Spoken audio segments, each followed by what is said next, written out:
Hello guys, জানার আরও একটি এপিসোডে আপনাদেরকে স্বাগতম। আজকে আমি আপনাদের দেখাতে চলেছি দুবাই কতটা গরিব আর দুবাইয়ের গরিব এলাকা।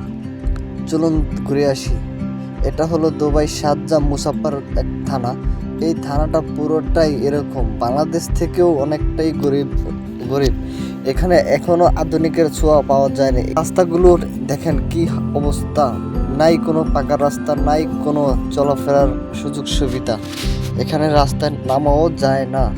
এই রাস্তাটা খুবই খারাপ, খুবই বেহাল অবস্থা এছাড়াও এখানে আশেপাশে কোনো মার্কেট নেই, হসপিটাল নেই, কোনো সুযোগ সুবিধা আপনি পাবেন না।